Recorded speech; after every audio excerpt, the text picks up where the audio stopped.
Let us speak to performance management. What performance management systems can be implemented to measure and evaluate productivity and effectiveness of security and justice sector personnel? Well, thank you so very much for that question. I believe that there is something fundamentally wrong with the way we train our public servants, because the sub-theme we're discussing is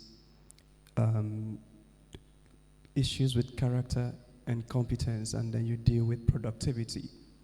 So if you go to standard school of producing any public servant, let's use, because the chairman is a retired general, so I'll use his fare as an instance.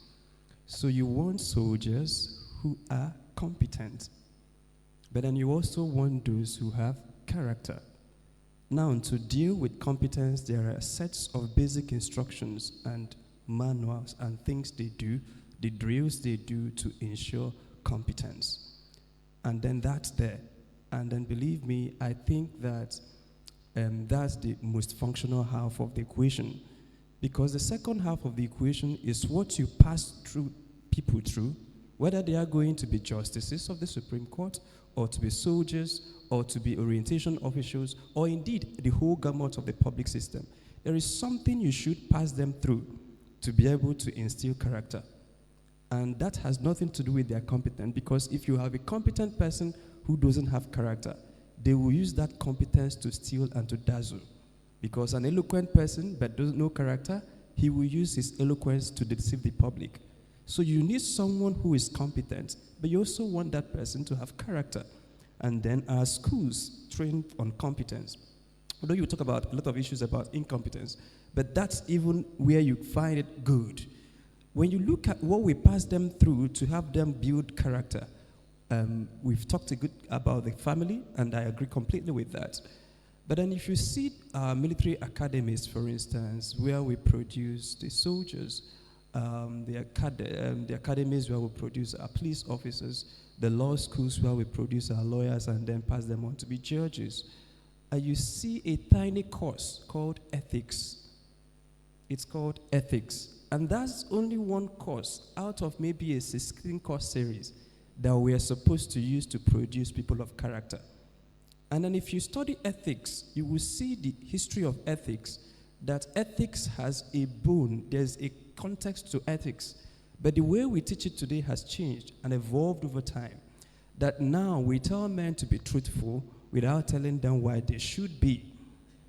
We tell men to be have integrity without telling them who has won. All right? So I believe that it's time we have to bring back a value-based ethical trainings in our schools, in our colleges, in our academies. And what do I mean by this? Because, yes, the competence is there, but you need the character, and I'm speaking to both. So for you to have ethics, one of the very ways Nigeria can crack that code quickly is through institutions of religious beliefs. Now you have two major in Nigeria, the Islam and then the Christianity.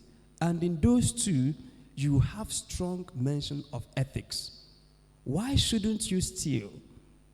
But then, because those people are from either of the two backgrounds, and then from other backgrounds too, which I believe that every major religion has something against being unethical. However, we have a Greek philosophy, or what I call Greek thinking, in teaching ethics. What this means is that I am a different person on my worship days, all right? And I'm a different person in my work. So when you ask this person, he says, this is business. So he's supposed to be this person on a Sunday morning or on a Friday afternoon, and then that person when he steps into the office. So we've trained people to be, we bifurcated people into two and tell them, this is who you are as a public servant, and this is who you are as a person. And then we must bring in training to bring in the complete person who is not just knowledgeable about their work, but who has competence and character, right? And then on the justice system, you can't function well as a king if you don't have another king. No matter what you do, you can't be a good judge if you don't have another judge. You can't be a policeman if there is nothing that polices you actions, which is what you talked about, performance evaluation, right? And then when you talk about that, there are two legs to it. You have the external regulation, which is the metrics we use to assess our public servants and all of those things. But the one I'm interested in is the internal regulation. When the judge finishes reading his judgment, and there is nothing in him in the night that tells him what you read is not right, then that country is gone. So as we begin to prepare people for externals, because we are dealing with NJC, you are dealing with all of those organizations. In the military, they have their systems. In the police, they have their systems. In all of these, they have their systems. But as we make progress efforts to strengthen those systems, we must now begin to reemphasize the place of the internal regulation in the heart of that public servant. Because after you've done your work as a soldier, when you go to bed at night, something should speak to you that you did right.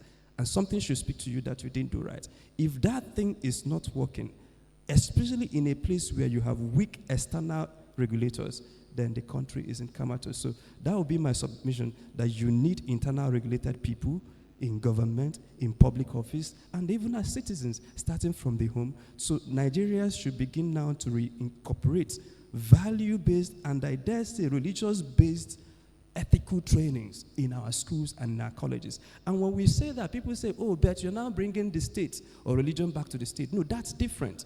Because I am training a soldier to be ethical, but I want to point that ethics to what he honors and respects. Okay. Right? So that's my argument. Thank you once again. Please put your hands together for them so far.